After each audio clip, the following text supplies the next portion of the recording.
I've built my life on one simple, protective rule: no ghosts. My wife Sarah died in the delivery room. I was handed my daughter Lily in one arm and Sarah's death certificate in the other. For 5 years, it has been just me and Lily. And in that time, I have systematically removed every trace of Sarah from our home. It's not that I didn't love her. I loved her so much it still hurts. But Lily can't be raised by a grieving father and the ghost of a mother she never met. There are no photos on the mantle, no wedding albums on the shelf, just us. Yesterday, that all came apart. I was in the kitchen making Lily's lunch, peanut butter and jelly, crusts cut off, apple slices on the side when she walked in, holding something I hadn't seen in 5 years. A photograph. Sarah, pregnant, laughing at something off camera. Her hand rested on her swollen belly. "Daddy, who's this?" My throat closed. The butter knife slipped from my fingers and clattered against the counter. "Where did you get that?" Lily's eyes went wide. She wasn't used to that tone from me. "The box in your closet. The one on the high shelf." Of course. The one box I'd kept. The one I'd promised myself I'd deal with later, when Lily was older, when I was stronger.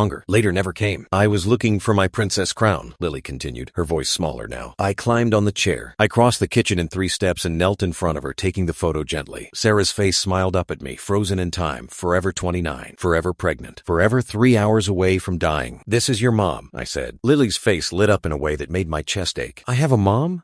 You had a mom. Where is she?" This was the conversation I'd been avoiding for 5 years. I'd prepared speeches in my head during those late night hours when Lily was asleep and the house was too quiet. But none of them felt right now, with her looking at me with those eyes. Sarah's eyes. The same green with gold flecks. "She died when you were born, sweetheart. It wasn't your fault. Sometimes bodies just stop working right." Lily studied the photo, tracing Sarah's face with one small finger. "She's pretty." Yeah, she was. "Do we have more pictures?" And there it was. The question that would unravel everything I'd built. "A few." I lied. "We had hundreds, thousands probably. All in that box, or on the external hard drive buried in my desk drawer, or in my mother's garage, 3 states away. Can I see them?" I looked at my daughter, 5 years old, wearing a Moana t-shirt with a jelly stain on the collar, missing her 2 front teeth, and saw Sarah in every line of her face. How had I ever thought I could keep them separated? "Not right now," I said. "We need to get you to school." Lily's face fell, but she didn't argue. She handed me the photo and trudged toward the front door to get her shoes. I stood there in the kitchen, Sarah's face in my hands, and felt the rule I'd built my life around begin to crack. The day proceeded normally after that, or as normally as any day could after your 5-year-old discovers her mother's existence. I dropped Lily at kindergarten, where Mrs. Patterson greeted us with her usual cheerful wave. Lily ran off to the reading corner without a backward glance. I drove to the office. I'm a software engineer for a medical supply company. The kind of boring, stable job that pays well and doesn't require much emotional investment. Perfect for a single father. My cubicle was exactly as I'd left it. Coffee ring desk, 2 monitors, a photo of Lily on the bookshelf. Just Lily, no one else. "Morning, Jack." My coworker, Marcus, appeared over the cubicle wall, holding his ever-present energy drink. "You look like hell." "Didn't sleep great." "Lily keeping you up?" Something like that. Marcus meant well. He was married with 3 kids, always offering unsolicited parenting advice that I never asked for but sometimes needed. "You should get out more, man. Rebecca's been saying we should set you up with her sister." "I'm good." "You've been good for 5 years. That's not good. That's stuck." I turned to my computer, a clear dismissal. Marcus took the hint and disappeared. The morning passed in a blur of code and meetings I only half listened to. My mind kept returning to that photograph, to Lily's face, when she asked if she could see more pictures. At lunch, I didn't go to the break room. Instead, I sat in my car and called my mother. "Jack, what a nice surprise." Mom's voice was warm but cautious. She knew I didn't call in the middle of the day unless something was wrong. Lily found a picture of Sarah, silent, then carefully. "Oh, she wants to see more. She wants to know about her." "Well," Mom paused. I could hear her moving around, probably to somewhere private. "She's 5 now. It was going to come up eventually." "I know. So what are you going to do?" That was the question, wasn't it? "I don't know," I admitted.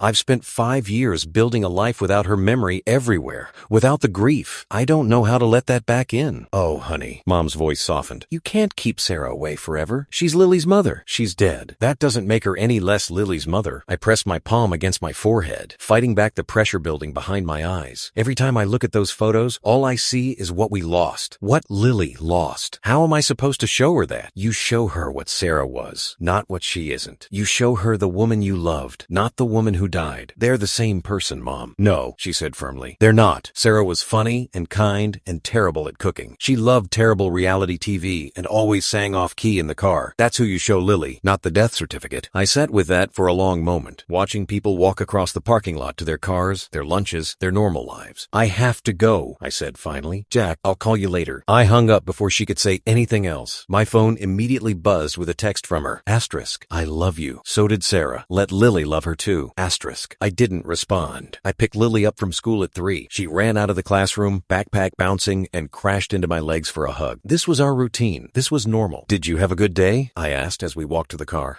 We learned about butterflies. Did you know they used to be caterpillars? I did know that. Mrs. Patterson says it's called metamorphosis. That's a big word. It is. We drove home, Lily chattering about butterflies, and her friend Emma and the goldfish crackers at snack time. Normal. Everything was normal. But when we got home, Lily didn't run to the TV like usual. She stood in the doorway, backpack still on, and looked at me. Can I see the pictures now? My stomach dropped. Lily, please? I want to see my mom. There was something in her voice, a determination I recognized. Sarah's determination. The same tone Sarah used when she decided something was going to happen, no matter what I said. Like when she decided we were getting married 6 months after we met. Or when she decided we were ready for a baby, even though we'd only been married 2 years. I could say no. I could distract her with a snack or a movie. I could keep the box in the closet and the hard drive in the drawer and the grief locked away where it belonged. But looking at Lily, at Sarah's eyes and Lily's face, I realized I'd already lost this fight. Maybe I'd lost it 5 years ago, the moment they handed me my daughter. Okay, I said, but just a few. Lily's face broke into the biggest smile I'd seen in weeks. She dropped her backpack and ran for the stairs. I followed more slowly, each step feeling heavier than the last. In my bedroom, I pulled the chair over to the closet and climbed up to reach the top shelf. The box was exactly where I'd left it, covered in a thin layer of dust. It wasn't even taped shut. I told myself I'd get rid of it properly, go through it all one last time, but I'd never been able to. I carried it to the bed and sat down. Lily scrambled up next to me, practically vibrating with excitement. Ready? I asked. She nodded. I opened the box. The smell hit me first. Sarah's perfume, faint but unmistakable, still clinging to the fabric of her favorite sweater folded on top. Beneath that, layers of our life together. Photos, cards, ticket stubs from movies we'd seen, the hospital bracelet from when Lily was born. Sarah had worn it for 3 hours. They'd cut it off her wrist when they called time of death. I pushed past that, dug deeper, found the envelope of photos from our honeymoon. Safe, happy, before. Here, I said, pulling out a picture. This is your mom in Hawaii. We went there right after we got married. Sarah was standing on a beach, wearing a bright yellow sundress, her hair whipping around her face in the wind. She was laughing at me at the camera, at something stupid I'd said. She was always laughing at me. She's really pretty, Lily said, taking the photo carefully. Did she like the beach? She loved it. She wasn't great at swimming, but she loved the beach. Like me, I'm not great at swimming either. Yeah, like you. Lily studied the photo, then looked up at me. Tell me more. So I did. I pulled out another photo, Sarah at our wedding, mid-laugh, her veil askew. Another of her painting the nursery, streaks of yellow in her hair. Another of her holding our dog, Cooper, who died 2 years ago. For each photo, I told Lily a story. Small ones, safe ones. The time Sarah burned Thanksgiving dinner so badly, we ordered pizza. The time she got lost driving to my parents' house even though she'd been there a dozen times. The time she stayed up all night helping me study for my certification exam, making terrible coffee and worse jokes. I didn't tell Lily about the last day, about the hemorrhage, about the choice I'd made to save Lily when they said they couldn't save both, about sitting in the hospital room with our daughter while Sarah's body was wheeled away. I just told her about her mom. Did she know about me? Lily asked after a while. Of course she did. You were her whole world for 9 months. Did she want me? My chest tightened. More than anything. She was so excited to meet you. But then she died.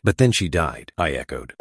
And that wasn't your fault, Lily. Do you understand me? None of that was your fault. Lily looked down at the photos spread across the bed. I wish I could remember her. Me too, sweetheart. Can I keep one? For my room? This was it. The moment I let Sarah back into our house, into our life, the moment I broke my own rule. Yeah, I said. You can keep one. Lily chose the beach photo. Of course she did. Sarah at her happiest, her most alive. That night, after I tucked Lily in and read her 2 stories instead of 1, I went back downstairs and poured myself a drink I didn't really want. The box was still on my bed, still open, still spilling out memories I'd worked so hard to contain. My phone rang. Mom, how'd it go? She asked. She picked the Hawaii photo, the one from our honeymoon. That's a good one. Yeah, you okay? Was I? I didn't know. I felt like I'd opened a door I'd spent 5 years keeping locked, and I didn't know what was going to come through it. I will be, I said. That's all any of us can do, honey. Just keep being. After we hung up, I went back upstairs. The box was still there, waiting. I should close it, put it back in the closet, return to the life I'd built. The life without ghosts. Instead, I sat down and pulled out the hospital bracelet. Sarah Elizabeth Chen, mother, born the 15th of March, 1986, died the 2nd of April, 2015. I'd been so angry at first. Angry at the doctors, at Sarah's body for failing, at the universe for making me choose. The anger had burned so hot, I thought it would consume me. Then it faded, replaced by something worse. Nothing. Just emptiness where Sarah used to be. So I'd removed her. Every photo, every belonging, every reminder. reminder. I'd convinced myself it was for Lily that I was protecting her from grief. But maybe I'd just been protecting myself. My phone buzzed. A text from Marcus. Asterisk. Rebecca's sister is free this weekend. Coffee? Asterisk. I stared at the message for a long time. Then I typed back. Asterisk. Not yet, but thanks. Asterisk. It was more honest than I'd been in 5 years. The next morning, Lily came down for breakfast with the photo in her hand. I want to bring this to school, she announced, for show and tell. My first instinct was to say no, to take the photo and hide it again. But I'd opened this door. I couldn't close it now. Okay, I said. But keep it in your backpack until it's your turn, all right? We don't want it to get lost. At school, Mrs. Patterson pulled me aside. Lily told me she found a picture of her mother. She seems very excited about it. Yeah, she found my old box yesterday. Mrs. Patterson's expression was kind but direct. How are you doing with that? Still figuring it out. Well, if you need to talk, or if Lily needs any support, just let me know. We've had other kids deal with loss. We can handle it. I nodded, not trusting myself to speak. It was strange, hearing someone else acknowledge Sarah's absence. For 5 years, I'd been the only one carrying it. Work was a blur again. I couldn't focus. Every time I closed my eyes, I saw Sarah's face in that photograph, frozen in that moment of pure joy. I'd forgotten she could look like that. I'd forgotten a lot of things. At lunch, instead of calling anyone, I opened my laptop and navigated to the external hard drive I kept locked in my desk. I hadn't opened it in 5 years. Didn't even know if the files were still good. They were. Thousands of photos. Our entire relationship documented in digital format. Sarah making faces at the camera. Sarah asleep on the couch. Sarah trying on wedding dresses. Sarah with her hands on her pregnant belly, glowing in that way people always talk about. I spent my entire lunch hour scrolling through them, and when I got back to work, Marcus took one look at me and said, "Go home, man. Whatever's going on, you're not going to fix it here." So I left. Picked up Lily early from school, claiming a doctor's appointment I didn't have. She was delighted. "Can we get ice cream?" she asked. Sure. We went to the place near our house, the one with the homemade waffle cones. Lily got chocolate with sprinkles. I got vanilla, Sarah's favorite. We sat at a picnic table in the afternoon sun, and Lily kicked her legs and chattered about her day. Emma said her mom brings her ice cream all the time, Lily said. And Katie's mom takes her to the park every day. Do you think my mom would have done that? Yeah, I said. She would have. She would have been a great mom. What else would she have done? I thought about it. She would have sung you songs at bedtime. Bad songs, but you wouldn't have cared. And she would have let you help her cook, even though she wasn't great at cooking. And she would have read to you every night. She loved books. Like me. Like you. Lily licked her ice cream cone thoughtfully. I wish she was here. Me too, sweetheart. But I'm glad I have you. Something in my chest cracked open. Warm and painful all at once. I'm glad I have you too. That night after Lily was asleep, I went through the entire box. Every photo, every card, every scrap of paper. I let myself remember not just the death, but the life. The woman I'd loved. The woman who would have loved our daughter. Then I did something I hadn't done in 5 years. I cried. I cried for Sarah. For the life we should have had. For the mother Lily would never know. I cried for the 5 years I'd spent hiding from grief instead of living with it. I cried until I was empty. And then I cried some more. When I finally stopped, it was past midnight. The box was spread out across my bed. My life with Sarah on full display. And for the first time in 5 years, it didn't hurt to look at it. It still ached. It probably always would, but it didn't hurt. The next morning, I went to Target and bought 2 picture frames. One for Lily's room, for the beach photo, and one for the living room. I chose carefully a photo of Sarah laughing, paint in her hair, the nursery half finished behind her. She looked young and happy and so alive. When Lily came home from school and saw it on the mantel, she stopped dead in her tracks. "Is that your mom?" I finished. I thought it was time we had her here with us. Lily walked over slowly, reaching up to touch the frame. "She's really in our house now?" "Yeah, she is." "Good," Lily said simply. Then she turned to me. "Can I have more pictures for my room? I want to see all of them." I looked at my daughter, at our daughter, mine and Sarah's, and felt something shift inside me. The rule I'd built my life on wasn't protecting Lily. It was robbing her, robbing us both. "How about this weekend?" I said. "We go through the whole box together, and you can pick out all the ones you want." Lily's face lit up. "Really?" "Really." That night, I sent a text to Marcus. Asterisk about Rebecca's sister. Maybe that coffee would be good. Asterisk. Then I sent another one, this time to my mother. Asterisk. You were right. Thank you. Asterisk. She responded immediately. Asterisk. I love you. So does Lily. And Sarah would be proud of you. Asterisk. I looked at the photo on the mantel, at Sarah's smile, and for the first time in 5 years, I smiled back. Maybe ghosts weren't something to avoid. Maybe they were something to live with, to learn from, to love, even in their absence. I'd built my life on one simple rule: no ghosts. But I was learning there was a difference between ghosts and memories. Ghosts haunted you. Memories reminded you that you'd lived, that you'd loved, that you'd lost something worth grieving. Lily deserved to know her mother, not as a ghost, but as a person, a real, flawed, wonderful person who had loved her from the moment she knew she existed. And maybe I deserved deserve that too. The box stayed out of the closet. Sarah's photo stayed on the mantle. And slowly, carefully, I started to let her back into our lives. Not as a ghost, but as a memory, a presence, a part of who we were. It wasn't easy. There were days when looking at her face made me want to lock everything away again. Days when Lily asked questions I didn't know how to answer. Days when the grief felt fresh and raw and impossible to bear. But there were also days when Lily would laugh at something, and I'd hear Sarah's laugh in it. Days when she'd say something stubborn and determined, and I'd see Sarah's will in her. Days when I'd look at our daughter and feel grateful for every single second we'd had together, even if it had ended too soon. No ghosts, I told myself. But Lily wasn't being raised by a ghost. She was being raised by two parents, one who was here and one who lived on in every photo, every story, every genetic quirk and inherited trait. Sarah wasn't gone. She was just different now, present in a different way. And that, I was learning, was okay. Better than okay. It was exactly what we both needed.